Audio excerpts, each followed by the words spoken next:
Bonjour à tous, aujourd'hui je partage avec vous une recette à la cocotte. C'est depuis Noël que j'ai racheté des cocottes et que je redécouvre le plaisir de la cuisine comme le faisaient nos grands-mères avec des grandes recettes traditionnelles.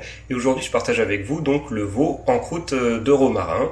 Donc je vous donne les principales étapes. En tout cas le grand intérêt de la cuisson à la cocotte, ça va être bien sûr toute cette viande qui reste très tendre ou légumes ou autre en fait. Moi je le commence sur la plaque à induction. Ça nous permet en fait de faire monter en température tranquillement la cocotte, un petit peu de matière grasse et on fait colorer notre rôti des deux côtés, environ 3 minutes par côté. Ensuite justement on va pouvoir y rajouter le bouillon et puis la croûte qu'on a préalablement préparée. Donc c'est très simple, c'est 2 cuillères à soupe de chapelure, du romarin, dans notre cas on a la chance d'en avoir fait pousser dans le jardin, donc 2 belles branches qu'on a mixées avec un petit peu de matière grasse, margarine, beurre, ça dépend des préférences de chacun.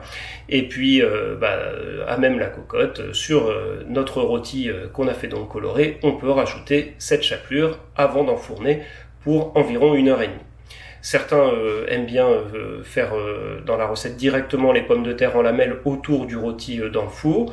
Nous, on préfère les faire cuire au cuit-vapeur ou pré-cuire, on pourrait se dire. C'est sur la sur la fin de la cuisson, dernière demi-heure, dernier quart d'heure, qu'on va rajouter les lamelles justement.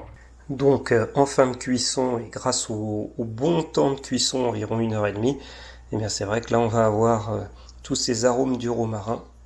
Pourquoi pas de l'ail en plus si on aime, et bien qui vont aussi bien être présents dans les légumes que le bouillon et bien sûr la croûte qu'on va laisser avec la viande si on arrive à découper tout ça correctement.